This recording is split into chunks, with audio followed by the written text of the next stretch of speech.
going on, everybody? It's your boy Jobbers and Goons, and today we have a fun video. I'm just gonna say it.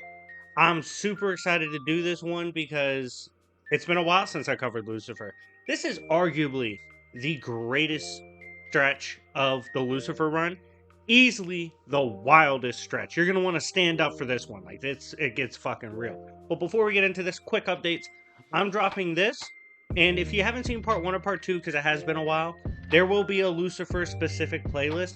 Just go check it out. Start from the beginning. You're going to have a ton of fun making it up to this point. But also, I will be releasing the finale to Record of Ragnarok later today. There's also a playlist for that, because again, it's been a while since I dropped that.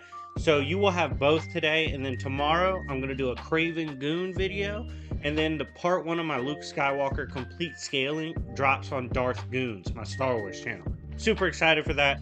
Glad to be back to regular scheduled programming. And without further ado, let's get into it. So this story is picking up back in terms of how we're telling it, with Lucifer obviously making the big moves to have his own creation. And he's pulled up on it and he's told, look, like real shit, Lucifer, I know you're the man, I know you're the big dog, you're planning to be God in your own realm, but you need to understand, people are scheming on you, and the people that are scheming are legit as hell. Like, they're not just gonna pull up and fumble the bag. If you don't take this shit seriously, you could get cooked. And it's funny as fuck, because that becomes quite literal. But Lucifer's looking at him, he's like, look, dude, I'm on my Chad shit, right? Like, I'm just big boy in this shit.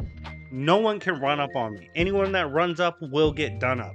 He does not care at this point. Lucifer is so full of himself, it's ridiculous at this point in the story. In my opinion, it's what helps make his character so interesting and like leads to a crazier story, because he's such an asshole. But he really believes no one can cook him at this point. We then see Mazikeen's family actually come forth, right? And y'all know Mazikeen, that's the goat, that's the big dog, that's the homie for real.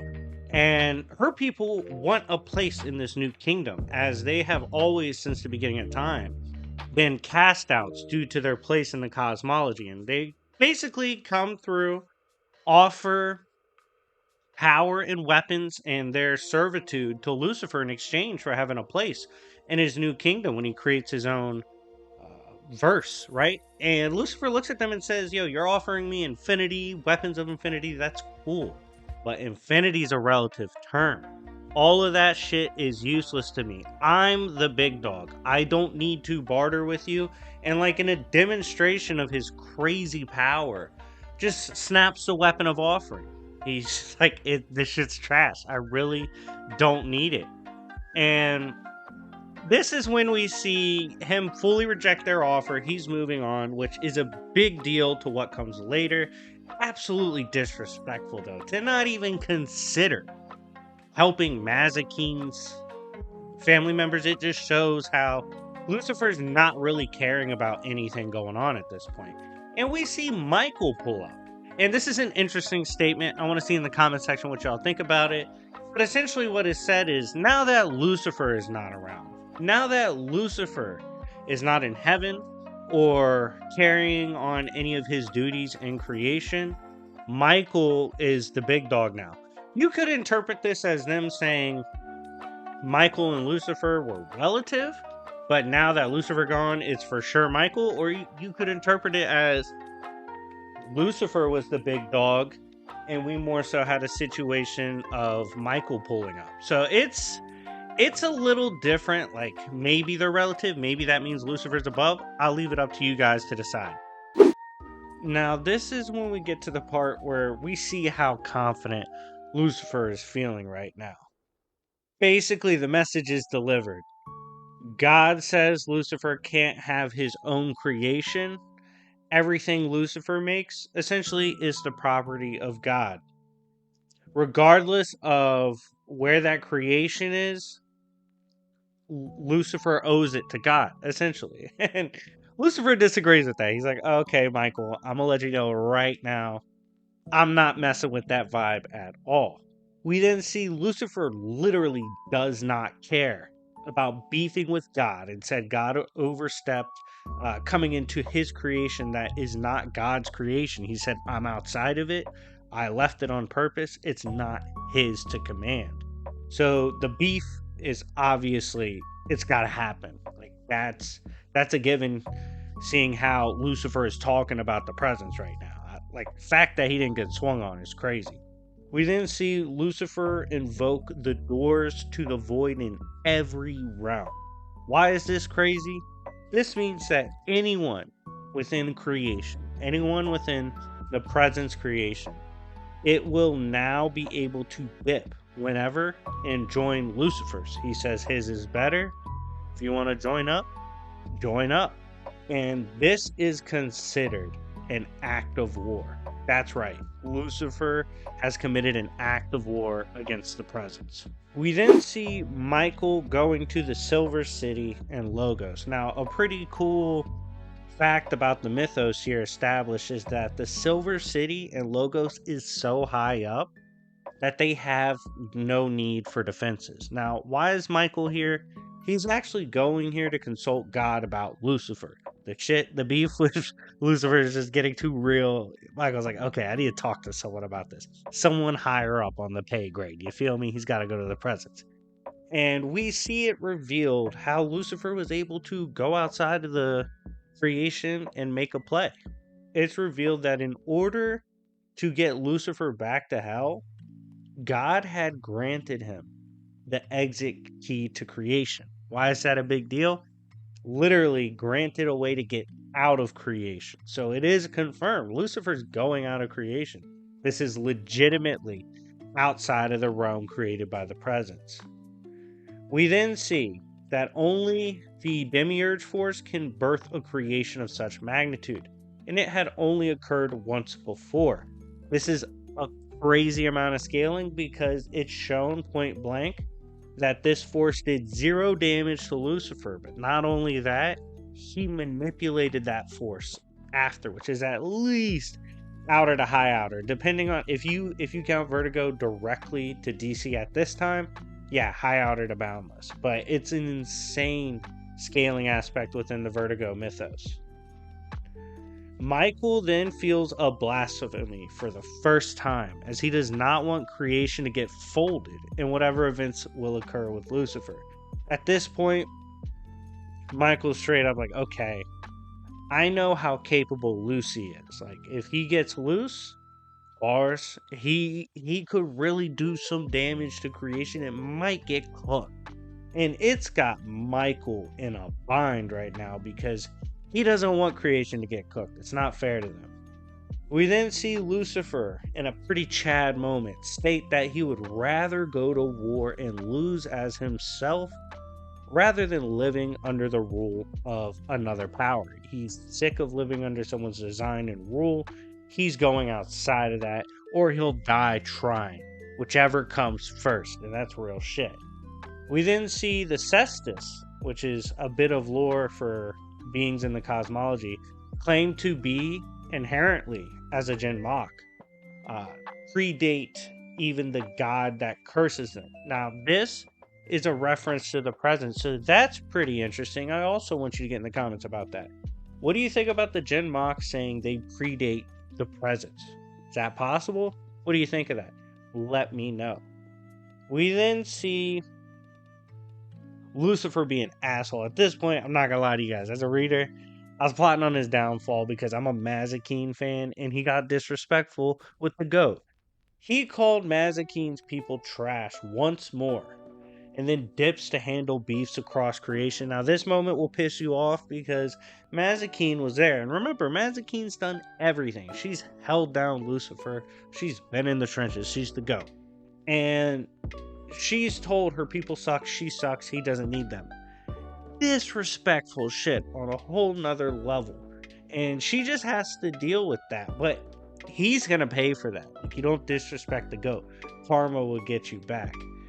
And we see that in his creation, the Banos, which we have talked about in previous episodes on the Lucifer review, they work now to subvert his people and break the rules Lucifer set within his own creation. Essentially, he's having his own apocalyptic type event within his creation. We also see something pretty weird, and for scaling nerds, I guess you could count this as an anti-feat. His 99 speed, the crazy speed he has, is limited when he's transferring creations. Not sure why that would be the case, that's just what's told to us. How much of a debuff is this? I'm not entirely sure, but I guess at some point his irrelevant speed does get tripped up. The power of the Basanos does not worry Lucifer, as he big boys his way through the initial flex. Like, he pulls up on them and he says, look, I know y'all are trying to start shit in my creation. I'm just trying to vibe here. Y'all are being dicks. He pulls up on them. They start fighting him. And he's fine at first, right? Like, he's handling that. And then we see the Basanos had trapped Lucifer's power within his wings using old magic. And they did this way back when he had visited that realm and sacrificed his wings to go in there as like a peace agreement. When he got them back, they had old magic in them that trapped his power.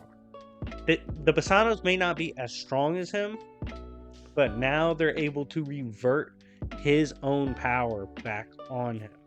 And then we see, and perhaps the most controversial knockout, controversial body in comic book history, because no one talks about it. No one talks about this moment. The power of Lucifer reverted back on him burns the Morningstar, dooms him to fall as he goes down in historical and controversial fashion. So we see at this point, and I think back in one of the earlier episodes I had called the Basanos like the Endless on crack. They just weren't as good, but they are copies of them. The schemes on Lucifer have been real, and it's confirmed that the Basanos copy the power of destiny.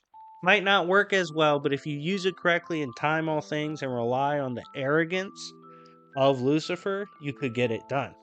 We didn't see in a controversial take from Lucifer, because I remember reading this and being like, I disagree, Lucy. You look cooked. He was like, you can't burn the Morningstar. But in my opinion, he looked pretty burned right here. I need y'all to let me know. Was he capping or was he right? You let me know. He looks cooked to me.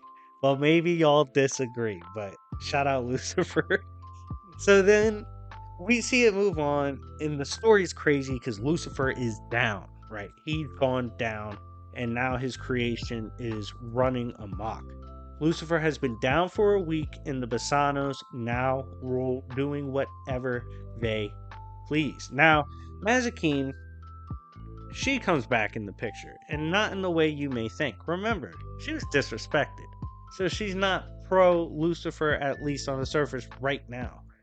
She rides to battle Lucifer, but then the Basanos are like, yo, chill, we don't want to fight you. And she's like, what are you talking about? What's going on? And they say Lucifer is dead. There's no beef. He is cooked. And they're avoiding smoke with her right now, but they're also telling her, like, nah, he's legitimately dead. There's no reason for us to beef. We then see that Lucifer could potentially even survive his own battle, rebound, and this is due to him being made of will. As Michael is made of power and the Demiurge is insanely OP as a power, Lucifer is the will. He's the, not opposite, but another aspect granted by the presence. And the will is just as mighty as anything else. So he has a real shot of making the 3-0 comeback. That would be crazy, but he's going to try to do it. We then see the Death of the Endless show up. One of the goats. Shout out to the Death. Smash the like button if you're a fan of Death of the Endless. She comes up to troll Lucifer, but does remark it's not his time yet. Like, she could have been there to say, hey, it's your time, but it's not his time. Lucifer is then shown once again capable of forging the Demiurge's power with his will. If he's given that, he can morph it how he needs to. Elaine Balak, which we've made content on before, go check it out. She's one of the few to ever exist in Vertigo that can conduct such power. Like, if we had to make a list, if we had to do it on our fingers, it's one hand. You feel me? but she is capable of such power. She is that ridiculously broken. Lucifer, in going back and forth with Death of the Endless, tells Death he has no domain over him, regardless of if he takes the L. He's like, look, even if I get cooked, you can't cook me. It's crazy he's talking like this in that moment, but you know how Lucifer is. He's going out how he came in, which I gotta respect. I got to. She then says she's not there to really do anything else, really, besides talk shit and ask questions. That's all she's doing.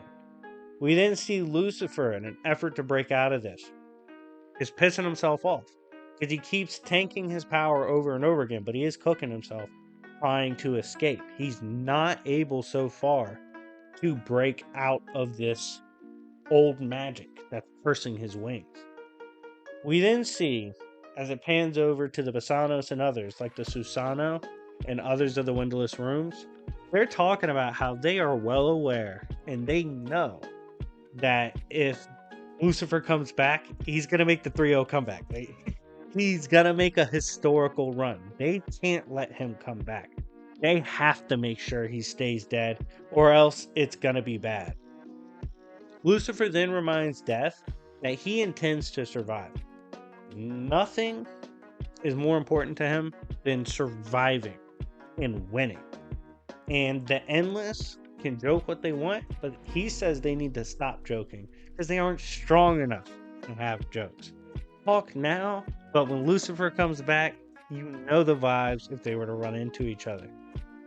We then see Elaine traverse the void of darkness that is Lucifer's existence.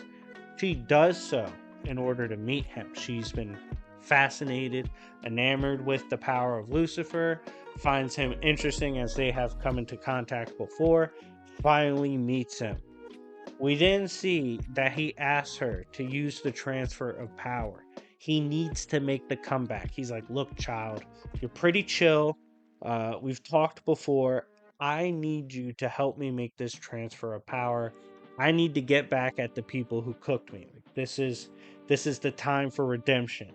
Talks her into the transfer of power.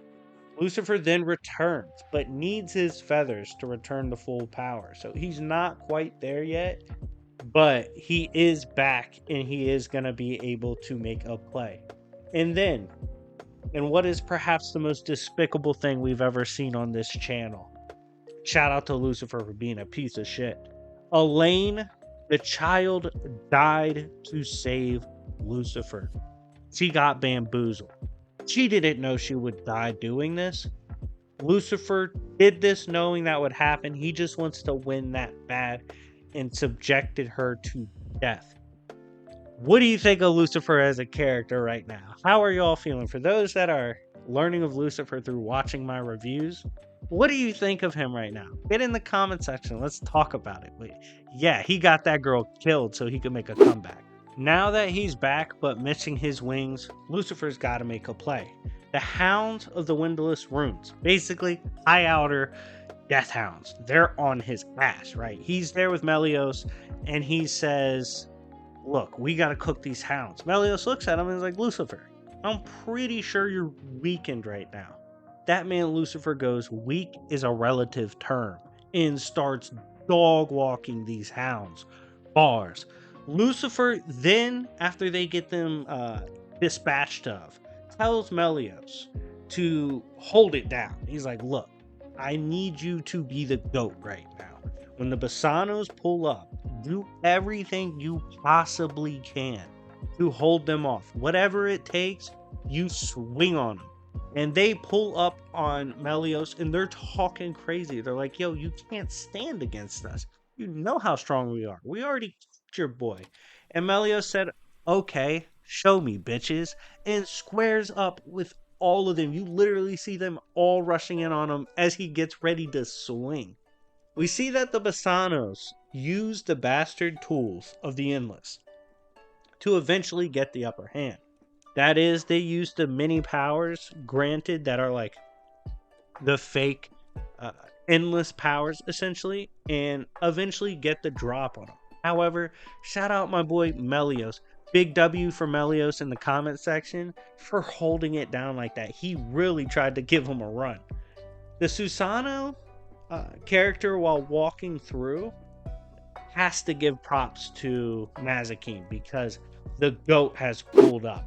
We see the GOAT Mazikeen is about to get active. You see, there's bigger claims to make, there's bigger stakes at play, and right now, despite what everyone thinks literally in both creations, she sees it has to be a win to join Lucifer. Everyone might see him down on the score, but she believes that's the road to go. And she pulls up on the Basanos. She leads her people against the Basanos because they roll with her because they know she's the GOAT. Like they're not gonna go against her decision making. So she leads them and they pull up and they're putting in work. Even Susana was like, damn, this girl can cook. And she's an absolute problem for the Basanos. Has no problem holding them off. We then see that there is actually a difference within the verse as another cool verse mythos drop for you guys that haven't read it yet. There is a difference between God, the voice of God, and the presence, as Michael can consult these different aspects at different times. We then see Michael quite literally walk among the presence and weeps at what he must do for his father.